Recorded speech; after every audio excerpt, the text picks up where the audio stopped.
दोस्तों, आप सभी को ये पता चल ही गया होगा कि इजराइल के सबसे बड़े सपोर्टिव देश, इजराइल को बनाने वाले और इजराइल को बचाने वाले देश अमेरिका में प्रेसिडेंशियल इलेक्शन हो रहे थे। इलेक्शन कंप्लीट हुए और एक तरफा जीत डोनाल्ड ट्रंप ने दर्ज की है और अब वो अमेरिका के 47वें प्रेसिडेंट बन जाएंगे। ट्रंप की इस जीत का दुनिया के दूसरे हिस्सों में भी बड़ा असर देखने को मिलेगा, जिनमें से सबसे इम्पोर्टेंट है इजराइल और फिलिस्तीन के बीच चल रही जंग। ट्रंप के जीतने के बाद से ही ट्रंप के बहुत से दावे और बहुत से बयान चर्चा में हैं। दोस्तों, अमेरिका में मुस्लिम वोटर्स की एक बड़ी आबादी रहती है, क्योंकि मुस्लिम्स अमेरिका की रिलीजियस पॉपुलेशन का 3rd नंबर है, जिन्होंने इस इलेक्शन में एक तरफा वोट डोनाल्ड ट्रंप को दिया है, क्योंकि उन्हें ऐसा लगता था कि ट्रंप के आने के बाद बहुत सारी चीजें बदल जाएंगी और डोनाल्ड ट्रंप गाजा में चल रही जंग को रुकवाने का काम करेंगे। क्योंकि इलेक्शन कैंपेन्स के दौरान डोनाल्ड ट्रंप ने कई बार ऐसे दावे किए हैं कि वो इस जंग को गाजा में रुकवा देंगे, और ऐसा करने में जो बाइडेन की सरकार पूरी तरह से फेल रही थी। पिछले 1 साल से भी ज्यादा वक्त से ये जंग चल रही है और जो बाइडेन की गवर्नमेंट इजराइल का खुलकर सपोर्ट कर रही है। हालांकि ऐसा नहीं है कि डोनाल्ड ट्रंप इजराइल के दुश्मन है या वो इजराइल का सपोर्ट नहीं करेंगे। अमेरिका में कोई भी प्रेसिडेंट हो, वो इजराइल का सपोर्ट करता ही करता है, क्योंकि इस देश की पॉलिसी ही कुछ इस तरीके से है। लेकिन इस जंग को दोनों के बीच रुकवाना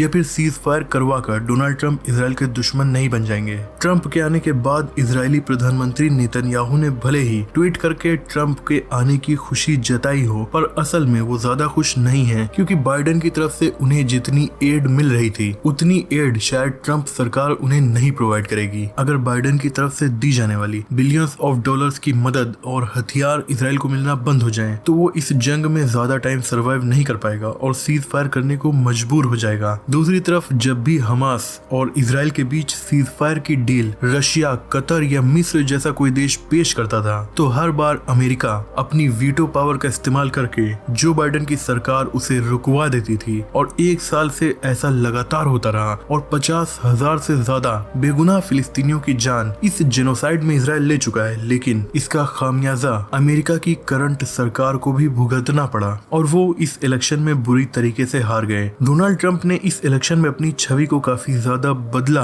और इसी वजह से उन्हें अमेरिका के हर उस इलाके से एक तरफा वोट मिले हैं जहां पर मुस्लिम आबादी रहा करती है। क्योंकि डोनाल्ड ट्रंप ने खुद मिशिगन स्टेट में, जहां पर एक बड़ी मुस्लिम आबादी रहती है, वहां पर दिए अपने भाषण के दौरान कहा था कि उन्हें मुस्लिम वोटर्स का फुल सपोर्ट इसलिए मिल रहा है क्योंकि वो मिडिल ईस्ट में जंग नहीं चाहते, शांति से रहना चाहते हैं। जिसके बाद ट्रंप ने मिशिगन राज्य के कुछ बड़े उलमाओं को अपने स्टेज पर बुलाया भी और उन्होंने स्पीच में खुलकर ट्रंप का साथ देने का वादा किया और कहा कि हम इस इंसान का सपोर्ट इसलिए कर रहे हैं क्योंकि ये लोगों की जान बचाने का काम करेगा और इस जंग को रुकवा देगा। और ट्रंप ने उनकी बात पर हामी भी भरी। पर दोस्तों, ट्रंप ऐसा कैसे करेंगे? अगर आप ट्रंप का पिछला कार्यकाल देखें, जो बाइडेन से पहले जब डोनाल्ड ट्रंप अमेरिका के राष्ट्रपति थे, तो उस दौरान दुनिया में आज के मुकाबले काफी ज्यादा शांति रही थी। क्योंकि दुनिया में कहीं भी जंग हो रही हो, उसमें कहीं ना कहीं अमेरिका इन्वॉल्व जरूर होता है। डोनाल्ड ट्रंप के पहले कार्यकाल से पहले 2014 में इजराइल और गाजा पट्टी में फिलिस्तीन के बीच एक बड़ी जंग हुई थी। तब अमेरिका के राष्ट्रपति ओबामा थे। उसके बाद ट्रंप का कार्यकाल आया। इस दौरान एक भी ऐसी बड़ी जंग देखने को नहीं मिली। फिर 2021 में बाइडेन के आते ही इजराइल और फिलिस्तीन के बीच कुछ दिनों के लिए एक बड़ी जंग हो गई थी। हालांकि बाद में सीज फायर हो गया था। डोनाल्ड ट्रंप ने अपने फर्स्ट टेन्योर के दौरान अफगानिस्तान से अमेरिकी सेना को वापस बुला लिया था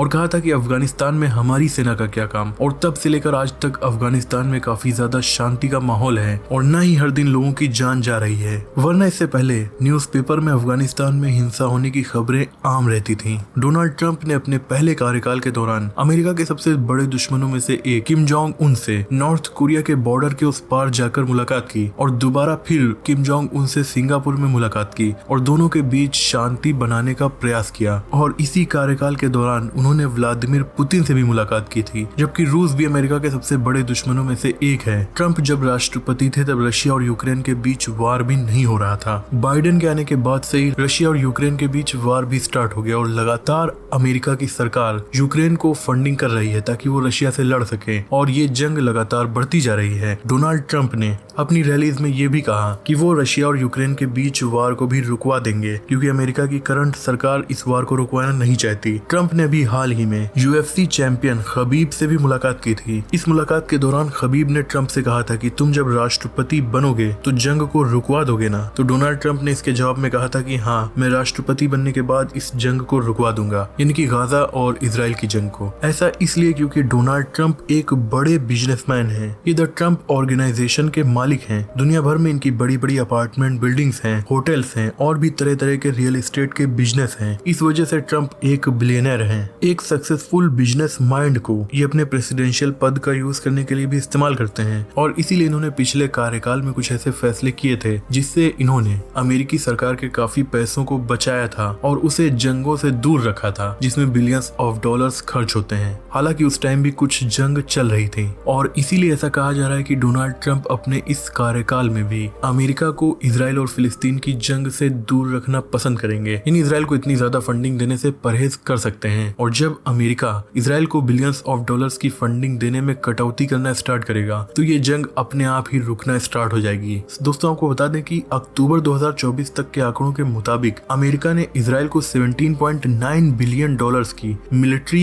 एड दी है, और इस हिसाब से अब तक अमेरिका इजराइल को जितनी भी मदद करता था ये उसका एक साल के अंदर हाईएस्ट है। और इन्हीं बिलियंस ऑफ डॉलर्स की मदद मिलने की वजह से इजराइल खुलकर धड़ल्ले से इस जंग को लड़ पा रहा है। जो भी हथियार कम पड़ते हैं वो उसे तुरंत मिल जाते हैं। अब इन पैसों को इजराइल को देने से अमेरिका को कुछ खास फायदा नहीं होता, सिवाय मिडिल ईस्ट में इजराइल के रूप में अपने एक बड़े एलाई को सुरक्षित करने के, और इसीलिए ट्रंप इस काम से परहेज कर सकते हैं। अब दोस्तों, आगे क्या होता है ये तो वक्त ही बताएगा, पर फिलहाल अगले 2 महीने तक बाइडेन ही अमेरिका के राष्ट्रपति बने रहेंगे, क्योंकि अमेरिका में नए राष्ट्रपति का शपथ ग्रहण जनवरी 2025 में होगा। अगर उससे पहले ही ये जंग रुक जाए तो ये और भी अच्छी बात होगी। पर इसके साथ हमें ये भी नहीं भूलना चाहिए कि डोनाल्ड ट्रंप कोई फुली पैलेस्टीनियन सपोर्टर या इजरायली हेटर नहीं है, क्योंकि डोनाल्ड ट्रंप ने अपने पहले कार्यकाल के दौरान कुछ ऐसे फैसले किए थे जो प्रो इजरायली और एंटी पैलेस्टीनियन थे। इन फैसलों में सबसे बड़ा और सबसे खराब फैसला था जेरूसलम को इजराइल की राजधानी के रूप में रिकॉग्नाइज करना, और सीरिया की जो गोलन हाइट्स हैं जिस पर इजराइल कब्जा करके बैठा हुआ है उसे भी इजराइल के पार्ट के रूप में रिकॉग्नाइज करना। तो दोस्तों, आज की वीडियो में इतना ही। मुझे उम्मीद है कि इस वीडियो से आपकी नॉलेज बढ़ी होगी। वीडियो पसंद आई हो तो इसे लाइक और शेयर कीजिए। ऐसे इंटरेस्टिंग टॉपिक्स पर नॉलेजफुल वीडियोस देखने के लिए हमारे चैनल को सब्सक्राइब करके बेल आइकन को प्रेस कर दीजिए। मिलते हैं अगली वीडियो में, तब तक के लिए अपना और अपनों का ख्याल रखिए।